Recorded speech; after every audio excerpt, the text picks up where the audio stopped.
Bonsoir à tous. Sous la haute présidence de son Excellence le professeur Alpha Condé, président de la République, le Conseil des ministres a tenu sa session ordinaire ce jeudi 4 février 2016 de 10h à 13h autour de l'ordre du jour suivant. 1. Message de son Excellence Monsieur le Président de la République. 2. Compte rendu des sessions ordinaires du Conseil interministériel tenu les 19 janvier, 26 janvier et 2 février 2016. 3. Décision 4 divers. Au titre du premier point de l'ordre du jour, son Excellence Monsieur le Président de la République a demandé au gouvernement d'agir en respectant les règles et principes visant à assurer la cohérence des politiques publiques sectorielles. Le Président de la République a invité le gouvernement à diligenter la procédure d'élaboration des attributions des départements ministériels et à procéder aux arbitrages nécessaires en vue d'éviter tout conflit d'attribution.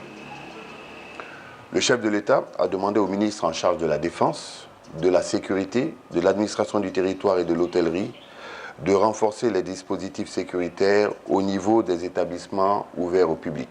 Le président de la République a exigé le maintien de la vigilance et des mesures de prévention contre la maladie à virus Ebola jusqu'au 31 mars 2016, date de la fin de la période d'observation.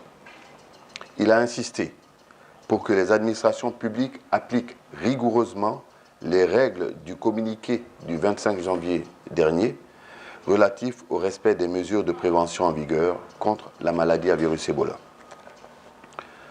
Le chef de l'État a invité le ministre en charge de la Santé à veiller à ce que les chantiers des hôpitaux de Donka et de Matoto respectent la règle des travaux intensifs 24 heures sur 24, de manière à ce qu'ils soient mis à la disposition des populations dans les délais les plus brefs. Au titre du deuxième point de l'ordre du jour, M. le Premier ministre a introduit le compte-rendu des sessions ordinaires du Conseil interministériel tenues le 19 janvier, le 26 janvier et le 2 février 2016.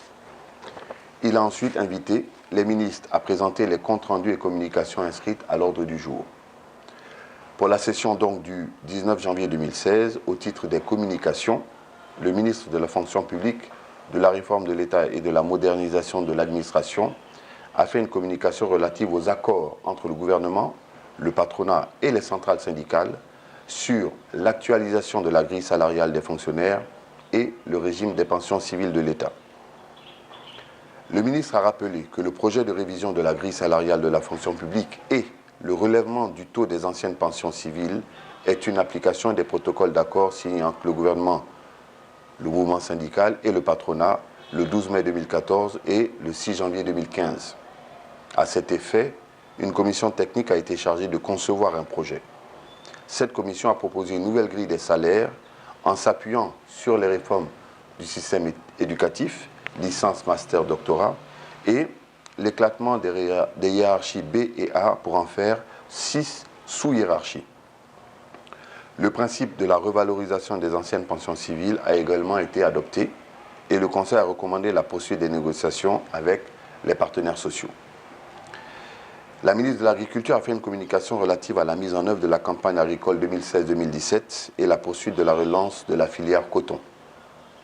La ministre a fait un plaidoyer sur la nécessité d'un réaménagement de ses ressources budgétaires pour tenir compte des missions essentielles de son département que sont la mise en œuvre donc de la campagne agricole 2016-2017, la poursuite de la relance de la filière coton et les infrastructures rurales. À la suite des débats, le Conseil a invité Madame la ministre à approcher ses homologues du secteur financier pour des réaménagements budgétaires éventuels sous l'arbitrage du Premier ministre. Le Conseil a ensuite demandé une plus grande collaboration entre les départements en charge de l'agriculture, du plan, du commerce et du budget en vue de produire des statistiques nationales fiables.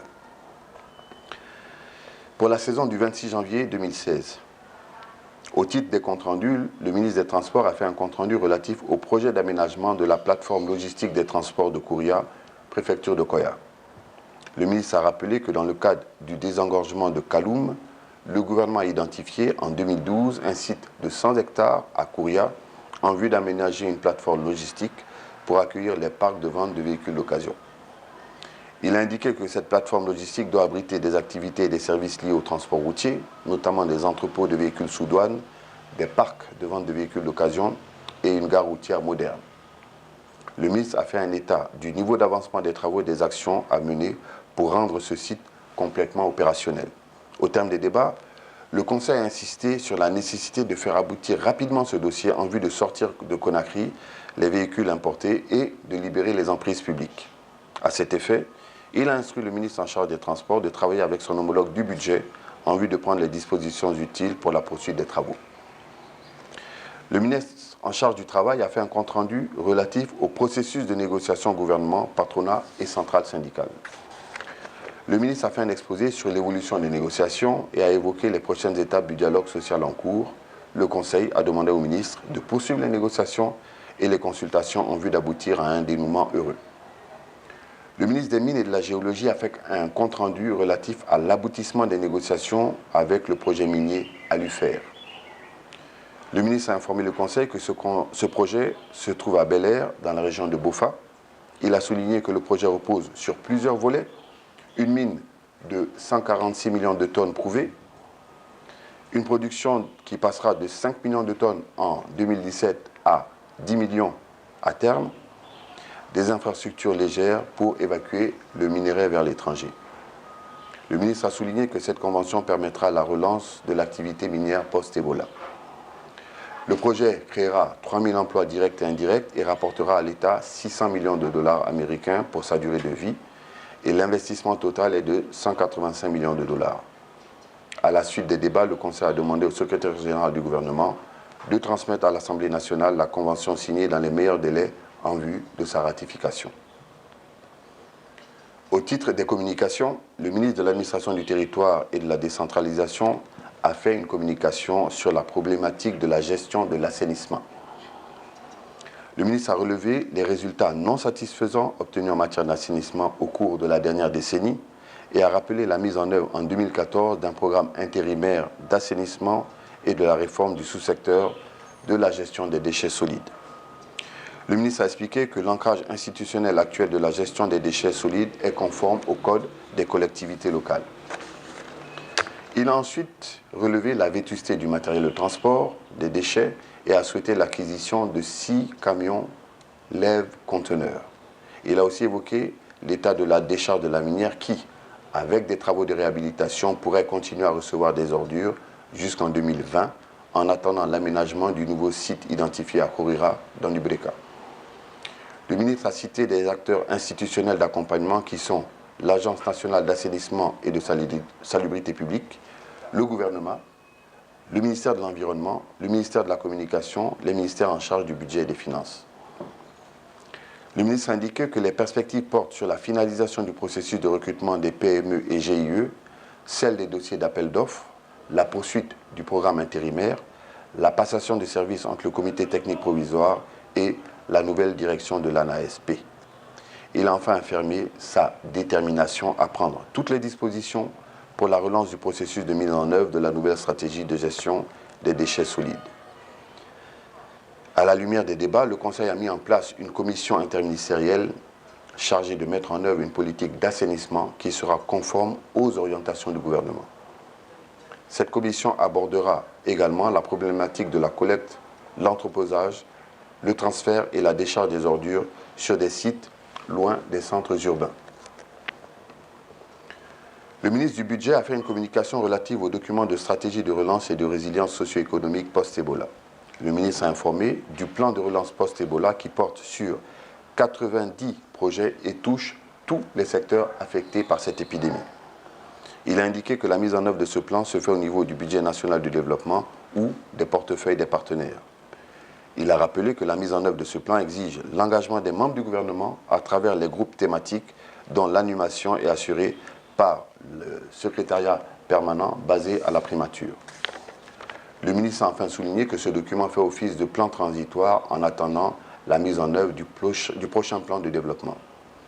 À la fin des débats, le Conseil a recommandé à tous les membres du gouvernement de s'engager et de s'impliquer dans les différentes phases de cette stratégie de mobilisation des financements, de mise en œuvre et de suivi-évaluation.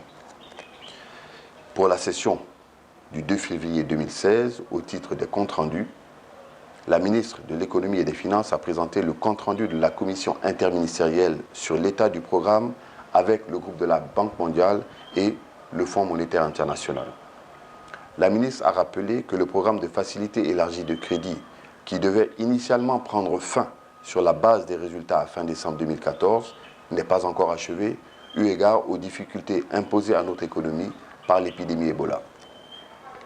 C'est dans ce contexte macroéconomique difficile que le programme de facilité élargie de crédit, révisé, a été négocié avec les services du Fonds monétaire international. Il repose sur des actions préalables, des critères quantitatifs, des repères structurels contraignants dont la pleine réalisation conditionne la finalisation des 6e, 7e et 8e revues du programme. La ministre a informé que le gouvernement a déjà signé et transmis une lettre d'intention relative à l'extension du programme de facilité élargie de crédit jusqu'au 30 juin 2016. Cette lettre a été approuvée par le conseil d'administration du Fonds monétaire international en décembre 2015. À l'issue des débats, le Conseil a recommandé la poursuite des discussions avec le groupe de la Banque mondiale et le FMI en vue d'une consolidation du programme. Il a ensuite invité les ministres en charge du dossier à soumettre régulièrement au Conseil la revue des actions préalables et les repères structurels du programme, appuyés par la facilité élargie de crédit. Le ministre du Budget a fait une communication relative au rappel de la procédure d'exécution budgétaire. Il a fait un rappel des règles et procédures d'exécution du budget de l'État.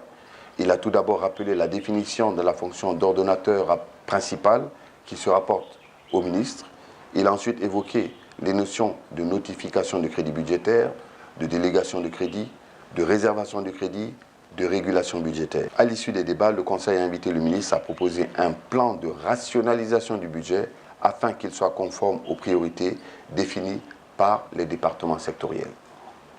Le ministère de la Communication a fait une communication relative à la couverture du territoire national par les médias publics. Le ministre a expliqué qu'à date, le système de communication publique repose sur 5 supports, la RTG Coloma et Boulbinet, Oroya, l'AGP et les radios rurales.